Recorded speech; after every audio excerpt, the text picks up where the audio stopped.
मृत नवजात अर्भकाला प्लास्टिकच्या पिशवीत घेऊन कुटुंबियांनी तब्बल 70 किलोमीटरचा प्रवास केल्याची धक्कादायक घटना पालघरच्या मोखाडा तालुक्यात समोर आली आहे।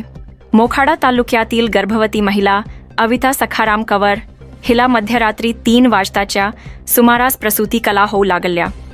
यानंतर 108 क्रमांकाला संपर्क साधल्यानंतर देखील दुपारी 12 वाजेपर्यंत रुग्णवाहिका उपलब्ध न झाल्याने या कुटुंबियांनी खाजगी वाहनाने या गर्भवती मातेला खोडाला येथील प्राथमिक आरोग्य केंद्रात उपचारांसाठी दाखल केले।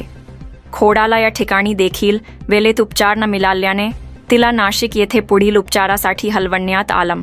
नाशिक रुग्णालयात पोहोचण्याआधीच मातेच्या गर्भाशयातील बालाचा मृत्यू झाला असून घरी परतण्यासाठी रुग्णवाहिका न मिळाल्याने या कंवर कुटुंबाने मृत बालाला प्लास्टिकच्या पिशवी घेऊन आपलं राहतं घर गाठलं।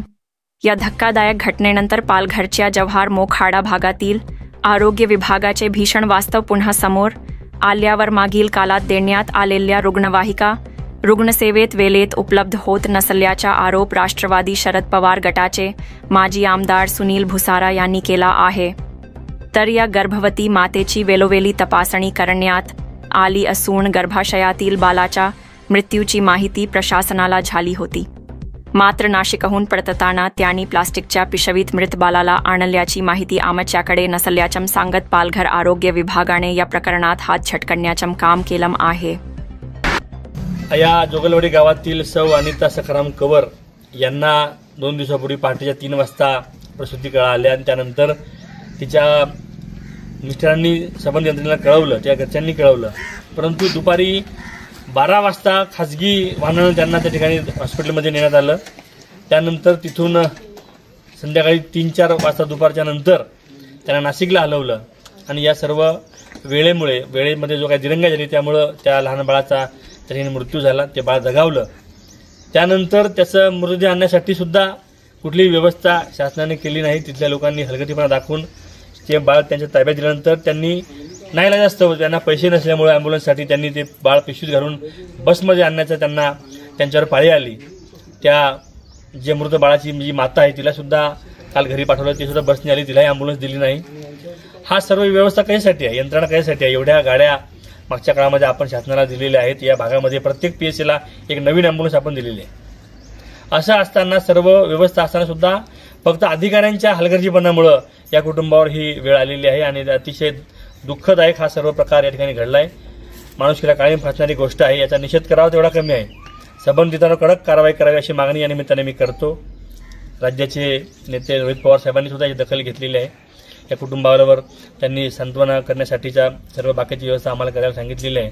परंतु शासन नेहमीच मागच्या 7 महिन्यामध्ये 4थी-5वी घटना आहे। या पालघर जिल्ह्यामधला एकंदर आरोग्य यंत्रणा हीच व्हेंटिलेटर आहे असं म्हणण्याची वेळ आलेली आहे। त्याचबरोबर त्यांना पोलिसांनी मारहाण केली। आपल्या पत्नीला वेळेत उपचार करावा म्हणून त्यांनी त्यांनी तिचा आरडाओरडा केला असेल तर तिला लवकर न्याय, तिला त्रास होतोय, एखाद्या पती आपल्या पत्नीबद्दल ही गवाया करत होता तेव्हा त्या तिथल्या डॉक्टरांनी पोलिसांना पाचारण केलं आणि 2 पोलिसांनी येऊन याला मारहाण केली तिच्या नवऱ्याला, मिस्टरांना। ही कुठली पद्धत आहे? म्हणजे काय अनागोंदीपणा चालला या भागामध्ये? अतिशय निंदनीय असा हा प्रकार आहे आणि संबंधित कडक कारवाई करावी अशी मागणी या निमित्ताने करतो। ज्या पोलिसांनी मारहाण केली त्यांच्यावर सुद्धा कारवाई करावी। मी पोलीस अधीक्षकांना त्यासाठी पत्र देणार आहे।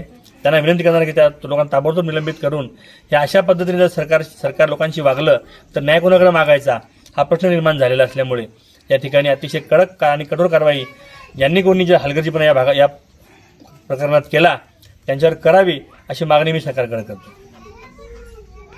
आपल्याकडून आरोग्य विभागामार्फत अशा सुविधांनी तिथल्या एएनएमनी ती गाडी तिथली लोकली हायर केली वेळ जाऊ नये म्हणून। त्या ठिकाणी हायर करून आपण स्वखर्चाने म्हणजे शासकीय स्वखर्चाने तिच्या जोगेवाडीतून आपण प्राथमिक आरोग्य केंद्र खोडाळा येथे आणले आणि खोडाळावरून आपण 108ची गाडी उपलब्ध करून ती आपण ग्रामीण रुग्णालय मोखाडा इथं प्राप्त केली। त्या ठिकाणी संदर्भ सेवा जी आहे ती रुग्णांवर कुठलाही पदभार नव्हता। ही आरोग्य सेवेने आपल्या विभागाने ते कार्य केलेलं आहे। सर, या दरम्यान ठिकठिकाणी तिची पाहणी तपासणी केली, त्या दरम्यान अर्भक आहे त्याचं ते मृत झालं तर इथे लक्षात आलं होतं का? हो, ऍक्च्युली तिचं पोटात दुखणं सुरू झालं ते तिचे सासरे स्वतः आले होते की बाईच्या पोटात खूप दुखतंय।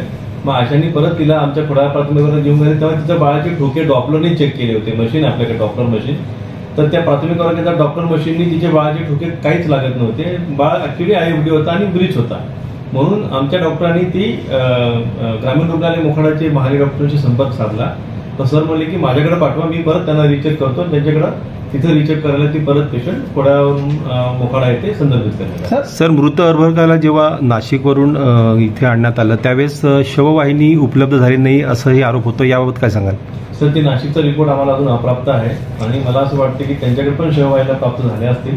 आमच्याकडे आमच्या जिल्ह्यामध्ये 5 शववाहिका प्राप्त झाल्या आणि आम्ही आमच्या वेगवेगळ्या ठिकाणी आमच्या 5 शववाहिका आम्ही दिलेल्या आहेत. यानंतर आमच्याकडे कुठेही असं शववाहिकेची म्हणजे गरज असेल तर ती पण आम्ही आमच्या कॉल सेंटरवरून मात्र आमच्या जे काही नंबर दिलेत त्या नंबरवर फोन करून ती आमची शववाहिका उपलब्ध होईल. कदाचित नाशिकच्या लोकांनी ती गाडी त्यांना देऊ केली असती तर कदाचित हा मॅटर तेवढा तो इन्सेन्सिटिव्ह नसला असता. सर,